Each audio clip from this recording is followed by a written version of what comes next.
اهو يا جماعه كوستر اهو بيتحرك من الهرم الصغير اهو لحد البوينت اللي هي بيجي فيها الاتوبيس عشان ياخدك للمرحله اللي بعديها.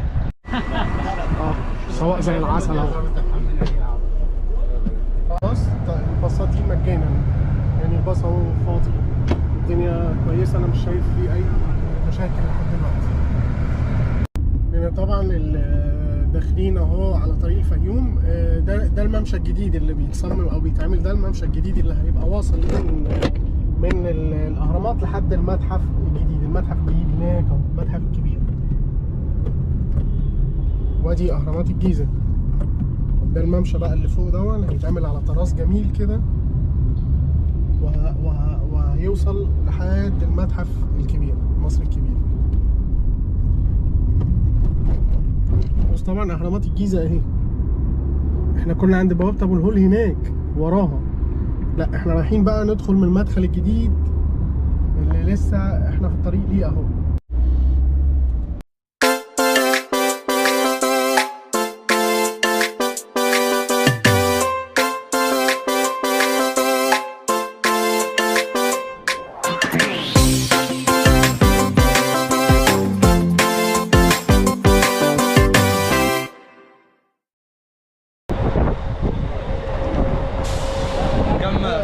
ايه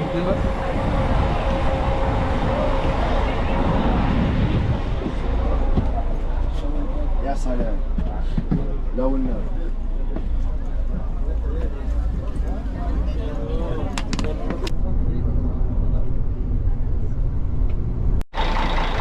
بننزل من الباص، اول مزار بناخده البانوراما. البانوراما ده يعني اريا كده عاملينها عشان تشوف فيها الاهرامات بفيو. اريا طبعا يعني اول حاجه جميله جدا، يعني عامل لك اريا كده فيها كافيهات وبازارات ومشهد بانورامي للاهرامات. لا بجد حاجه جميله جدا جدا جدا، يعني مكان اريا كده غايه الروعه، تخليك تقف تاخد مشهد بانورامي جميل. احسن حاجه بقى ان بتوع الجمال ليهم اريا مخصصه تحتك هنا.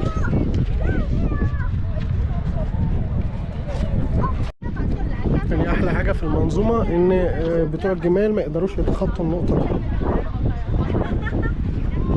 ليهم اريا محدده.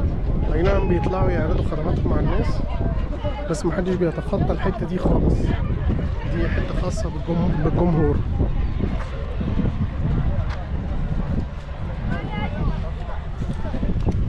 طبعا عشان انا مصري عمره ما هيعرض عليا ان انا اركب جمل في الحصان.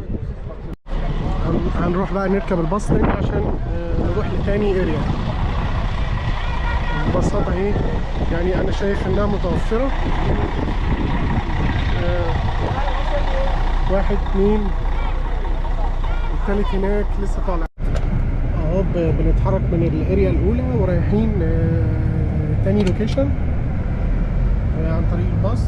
الباصات دي مجانا، يعني الباص اهو فاضي، الدنيا كويسه، انا مش شايف فيه اي مشاكل لحد دلوقتي.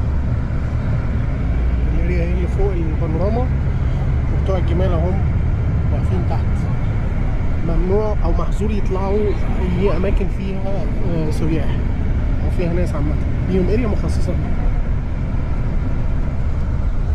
الباص اهو يا جماعه فاضي تماما. في اتوبيسات سياحه بتدخل بالجست بتوعها، بس تقريبا اللي هو فيه عدد كبير، يعني لو الباص فيه عدد كبير تقريبا على ما اعتقد فوق ال 25 او 30 الباص بيخش. تاني لوكيشن بينزلنا هنا عند الهرم منقورع الصغير. في مسافة بتمشيها، مسافة حوالي مثلا كيلو كده ولا حاجة، بس لو مش قادر تمشيها في كوستر بيجي هنا بياخد الناس وبينزل المسافة دي كلها، اللي هو لو مش قادر تمشي. فأنا لحد دلوقتي ريفيو 10/10. اللي عايز ينزل ياخد جولة حرة اتفضل انزل، اللي مش قادر يمشي فيه كوستر بيجي من هنا وبينزل بيه لحد تحت اهو يا جماعة. كوستر اهو بيتحرك من الهرم الصغير اهو لحد البوينت اللي هي بيجي فيها الاتوبيس عشان ياخدك للمرحلة اللي بعديها. عايز حابب ان انت تنزل تمشي تاخد جولة حرة كده براحتك، استنى الكوستر. كوستر اهو رايح جاي بيودي ناس وبيرجعها. ادي اول مزار او تاني مزار هرم منقورة اهو الهرم الصغير. عايز بقى تتمشى للهرم خفرع اهو، عايز تاخد جولة حرة براحتك، عايز ترجع تاخد الاتوبيسات اوكي. احنا هنستنى الكوستر نرجع بيه عشان ناخد التجربة كاملة. طبعا هنروح تاني اريا، هنروح للباصات بره. احنا مستنيين الكوستر، احنا ممكن نمشيها بس احنا مستنيين الكوستر اللي يطلعنا بره اهو. الكوستر جه اللي بيطلع هنا اهو، ركبنا الكوستر اهو اللي بيطلع بره للاتوبيس عشان نكمل الجوله بتاعتنا، نروح ناخد الاتوبيس اللي هناك.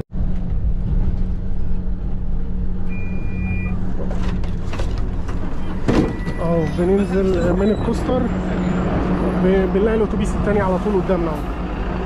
ادي الكوستر والناس كانت واقفه مستنياه ماشي. بننزل بقى لتاني اريا اه سواء زي العسل اهو.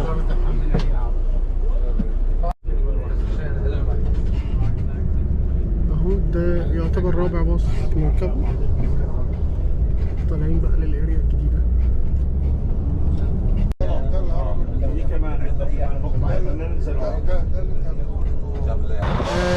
رابع تقريبا اريا نزلناها اهو هرم خفرع تمام. بعد كده الاتوبيس بتيجي هنا تركب الاتوبيس وبياخدك لابو الهول اهو. في 3 اتوبيسات يعني 3 اتوبيسات واقفين مستنيين الناس يعني اللي عايز ينزل تحت عند ابو الهول. 1 2 3. اولا الاتوبيسات انا مش شايف فيها ازمه نهائي يعني. طبعا بتوع الجمال بيستقبلونا واحنا نازلين من الباص هنا. انا عارف يا عم. المشكله ان هو مش بيجي يعرض عليك تركب جمل او تركب حصان، لا هو قاطعين تذاكر ابو الهول، قاطعين تذاكر الهرم اللي هو يحسسني ان هو حد من الوزاره هنا بيشيك على التيكت او اللي هو بيستقبلنا عشان نخش، وفجأة تلاقي نفسك داخل على كمين ان انت رايح تركب حصان او جمل ويقول لك على تكلفة غريبة يعني. او من عند الهرم خفرع في طبعا بتوع الجمال زي ما قلنا ليهم الاريا بتاعتهم، بس بييجوا اهو يقعدوا يعرضوا على الناس. احنا مستنيين الباص اللي هينزلنا لابو الهول. بص في كام باص جاي اهو، 1 2 باصين اهو جايين. في طبعا زحمه بس الباصات متوفره يعني. الباص فيه 50 فرد، اللي بره دول حوالي 20 فرد ولا حاجه. في الباص الكهربائي اهو ورا، ممكن نركب احنا في الباص الكهربائي.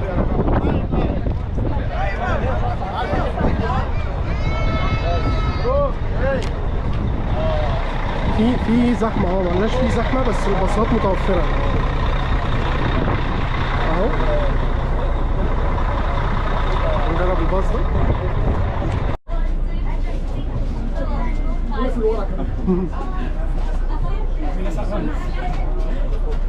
بس هي مسافه بسيطه لحد ابو الهول. من هنا بنتحرك اهو من منطقه خفرع لمنطقه ابو الهول. طبعا ده الباص اهو نفس الكلام، الشاتل باص. المسافة قريبة جدا، ما تعديش مثلا 800 900 متر،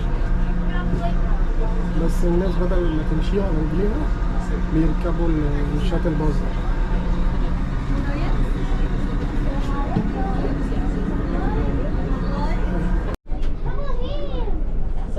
رايحين كده لاخر اريا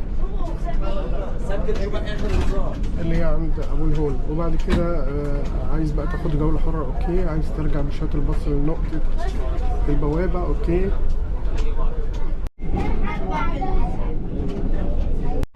الشاتل باص بينزلنا اللي هو اخر بوينت ابو الهول. الشاتل باص بينزلك هنا، بتمشي عند بازار كده شعبي ممر لحد ابو الهول. مسار زيارة ابو الهول اهو. طبعا بتوع الجمال حاصرينهم في المنطقة اللي ورا البازارات دي. هو تقريبا هي المشاكل جاية من كده، ان بقى في تنظيم، يعني مفيش شفت يعني جمال هنا ولا حصنة هنا ولا لا، حاصرينهم هناك عليهم اريا محددة، بيجوا ياخدوا الناس ماشي بنفسهم، لكن الجمال والحصنة ما بتخشش الحتت اللي هي الممرات اللي بره دي، او هنا الا لما يكون معاه سائح او معاه حد. يعني انا شايف ان العمليه بقت تنظيميه اكتر. موضوع اللي بنشتكي منه امر الشكوى اللي هو بتاع الجمال والحصينه والناس اللي هي بتقعد تركب فوق دماغ الناس السايح، انا يعني شايفها انها مثلا قلت بنسبه كبيره. نسبه كام انا ما لفتش المنطقه كلها بحذافيرها عشان اعرف بنسبه كام، بس الزياره المره دي مختلفه جدا جدا. يعني مثلا بشوف 10% من اللي كنت بشوفه قبل كده. دخول ابو الهول.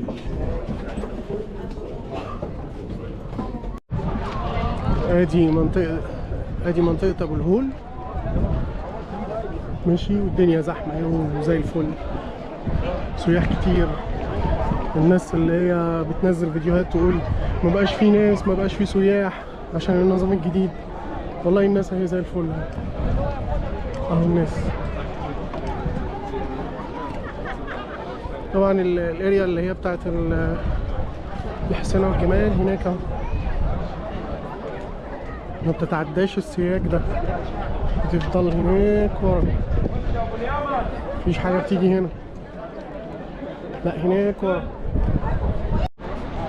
اهو. يا جماعة شايفين الزحمة؟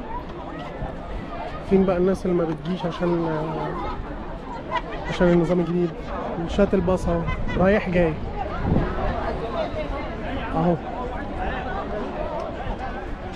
والناس عند ابو الهول اهو يعني بالكوم. بصراحة أنا الريفيوهات اللي كنت بشوفها أنا تفاعلت معاها واتضايقت واتخنقت منها، وناس قعدت تقول ما بقاش في سياح تيجي عشان النظام الجديد. وأنا شايف إن النظام الجديد دون حاجة زي الفل. هي هناك هي بوابة مشعل، بوابة المنصورية اللي هي بوابة أبو الهول أهو. بين البوابة أهي، البوابة أهي أبو الهول أهو. يعني أنت لو جاي لوحدك وعايز تدخل ممكن تدخل من هنا، مش لازم تدخل من بوابة الفيوم، يعني مش لازم تركب الشاتل باص والحاجات دي. احنا كنا بنيجي المزار دون زمان واحنا اطفال صغيرين، كنا بنيجي من هنا تركن بره، ممكن تركن بره لو جايب عربيه، او ميكروباصات بره، وفي موقف باصات بره. تيجي هنا وتخش تقطع التيكت وتخش عادي خالص. وبوابه المينا هاوس اللي هي ورا هرم خفرع المفروض ما زالت برضو مفتوحه، لو جاي لوحدك ممكن تقطع التيكت وتخش عادي خالص. وممكن تستخدم الشاتل باص. الشاتل باص مجاني، هو لحد دلوقتي مجاني، الله اعلم بقى ممكن يتعمل برسوم ولا لا. يعني فين بقى المشكله فين؟ الباصات السياحه ممكن تخش، يعني انت لو مرشد سياحي ومعاك جست ومعاك 25 فرد ممكن تخش بالباص بتاعك. اقل من 25 فرد لازم يا اما تخش من بوابه ابو الهول، يا اما بوابه المينا هاوس من ورا، يا اما تستخدم بقى الشاتل باص ويقف بيك عند كذا بوينت. انا الزياره دي بالنسبه لي مريحه جدا، كانت يعني بالنسبه لي المره دي مريحه جدا عشان ما مشيتش كتير على رجلي. ده انا بركب الشاتل باص من هرم منقورع لهرم خفرع، للبانوراما ورا هناك اللي ما كانش حد بيروح لها، لابو الهول.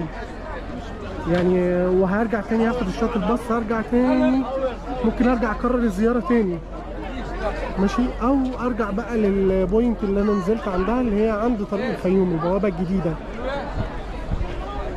فين بقى المشكله وفين الصعوبه؟ ان عند اخر بوينت اللي هي ابو الهول بنيجي بقى نركب الشاتل باص. في كام واحد واقف؟ 1 2 3 4 5 6 7 8 9 اتوبيسات مستنيين الناس. فين بقى الزحمه ومش لاقيين يركبوا اهو، طالعين اهو نركب الباص والدنيا رايقه، وفي كذا باص واقف مستني الناس تركب. المشكله فين يا جماعه؟ اهي دي بوابه ابو الهول اهي مفتوحه، وجمهور بيدخل وجمهور بيخرج عادي خالص.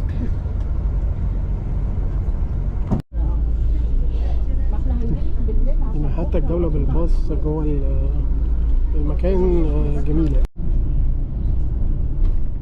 نعم بصراحه الجوله ممتعه جدا جدا. طيب الريفيو النهائي بقى، الريفيو النهائي لزياره المنطقه.